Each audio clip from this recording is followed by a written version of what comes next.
Finally tonight, a special comment about President Clinton's interview.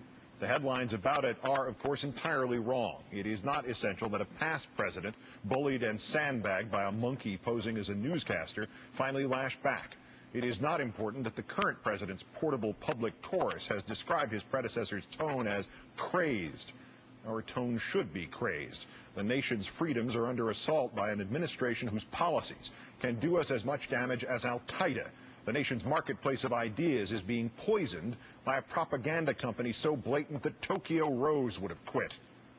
Nonetheless, the headline is this. Bill Clinton did what almost none of us have done in 5 years. He has spoken the truth about 9/11 and the current presidential administration. At least I tried, he said, of his own efforts to capture or kill Osama bin Laden. That's the difference in me and some, including all of the right-wingers who are attacking me now. They had 8 months to try. They did not try. I tried. Thus, in his supposed emeritus years, has Mr. Clinton taken forceful and triumphant action for honesty and for us.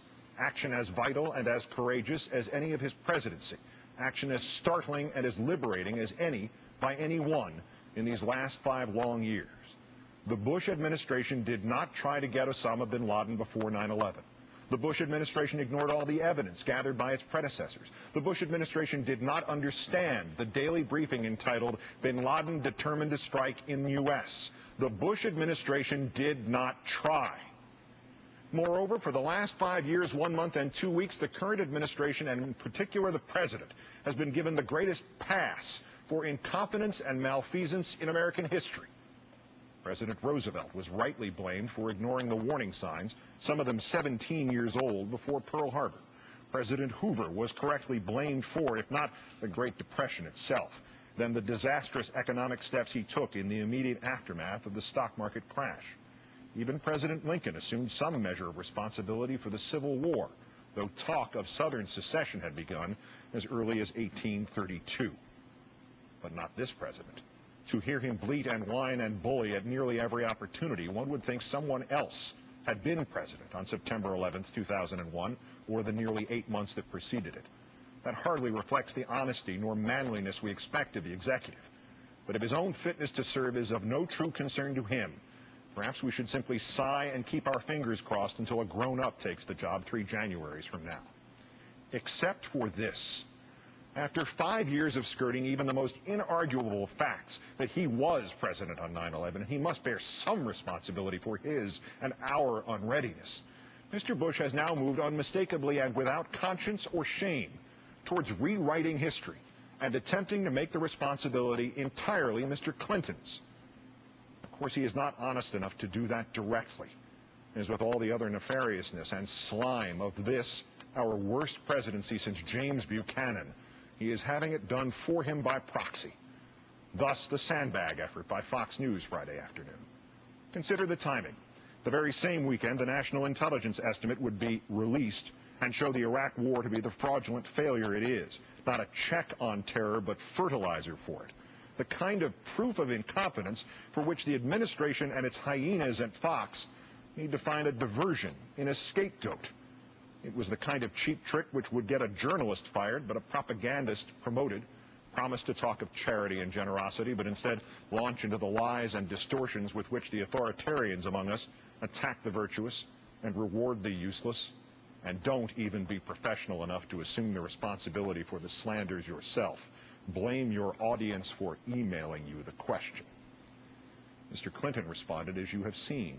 He told the great truth untold about this administration's negligence, perhaps criminal negligence, about bin Laden. Mr. Clinton was brave. Then again, Chris Wallace might be braver still. Had I, in one moment, surrendered all my credibility as a journalist and been irredeemably humiliated as was he, I would have gone home and started a new career selling seeds by mail. The smearing by proxy, of course, did not begin Friday afternoon. Disney was the first to sell out its corporate reputation with The Path to 9/11. Of that company's crimes against truth, one needs to say little. Simply put, someone there enabled an authoritarian zealot to belch out Mr. Bush's new and improved history. The basic plot line was this: because he was distracted by the Monica Lewinsky scandal, Bill Clinton failed to prevent 9/11. The most curious and in some ways the most infuriating aspect of that slapdash theory is that the right-wingers who have advocated it, who try to sneak it into our collective consciousness through entertainment, or who sandbag Mr. Clinton with it at news interviews, have simply skipped past its most glaring flaws. Had it been true that Clinton had been distracted from the hunt for bin Laden in 1998 because of the Lewinsky nonsense, why did these same people not applaud him for having bombed bin Laden's camps in Afghanistan and Sudan on August 20th of that year, for mentioning bin Laden by name as he did so? That day, Republican Senator Graves of Minnesota invoked the movie Wag the Dog. Republican Senator Coates of Indiana questioned Mr. Clinton's judgment. Republican Senator Ashcroft of Missouri, the future Attorney General, echoed Coates. Even Republican Senator Arlen Specter questioned the timing. And, of course, were it true Clinton had been distracted by the Lewinsky witch hunt, who on earth conducted the Lewinsky witch hunt? Who turned the political discourse of this nation on its head for 2 years? Who corrupted the political media? Who made it impossible for us to even bring back on the air the counterterrorism analysts like Dr. Richard Haas and James Dunnigan, who had warned at this very hour on this very network in early 1998 of the cells from the Middle East who sought to attack us here? Who preempted them in order to strangle us with the trivia that was all Monica all the time? Who distracted whom? This is, of course, where, as is inevitable, Mr. Bush and his henchmen proved not quite as smart as they think they are. The full responsibility for 9/11 is obviously shared by 3 administrations, possibly 4. But Mr. Bush, if you are now trying to convince us by proxy that it's all about the distractions of 1998 and 1999, then you will have to face a startling fact that your minions may have hidden from you. The distractions of 1998 and 1999, Mr. Bush, were carefully manufactured and lovingly executed, not by Bill Clinton, but by the same people who got you elected president. Thus, instead of some commendable acknowledgement that you were even in office on 9/11 and the lost months before it, we have your sleazy and sloppy rewriting of history, designed by somebody who evidently read the Orwell playbook too quickly.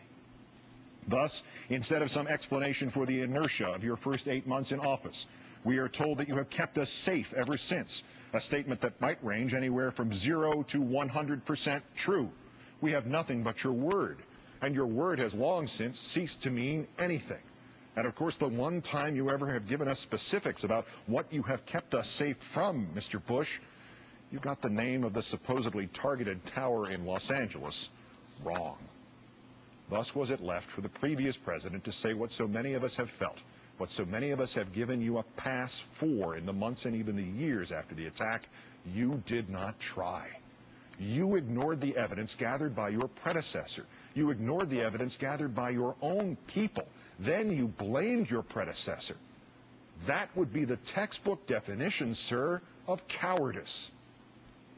To enforce the lies of the present, it is necessary to erase the truths of the past. That was one of the great mechanical realities Eric Blair, writing as George Orwell, gave us in the novel 1984. The great philosophical reality he gave us, Mr. Bush, may sound as familiar to you as it has lately begun to sound familiar to me. The party seeks power entirely for its own sake.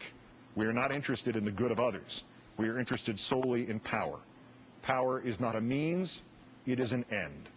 One does not establish a dictatorship to safeguard a revolution. One makes the revolution in order to establish the dictatorship. The object of persecution is persecution. The object of torture is torture. The object of power is power. Earlier last Friday afternoon, before the Fox ambush, speaking in the far different context of the closing session of his remarkable global initiative, Mr. Clinton quoted Abraham Lincoln's State of the Union address from 1862. We must disenthrall ourselves. Mr. Clinton did not quote the rest of Mr. Lincoln's sentence. He might well have. We must disenthrall ourselves, and then we shall save our country. And so has Mr. Clinton helped us to disenthrall ourselves and perhaps enabled us, even at this late and bleak date, to save our country. The free pass has been withdrawn, Mr. Bush. You did not act to prevent 9/11. We do not know what you have done to prevent another 9/11. You have failed us. then leverage that failure to justify a purposeless war in Iraq, which will have all too soon claimed more American lives than did 9/11. You have failed us anew in Afghanistan, and you have now tried to hide your failures by blaming your predecessor. And now you exploit your failure to rationalize brazen torture, which doesn't work anyway, which only condemns our soldiers to waterboarding, which only humiliates our country further in the world, and which no true American would ever condone, let alone advocate. And there it is, sir. Are yours the actions of a true American? I'm Keith Olbermann. Good night and good luck.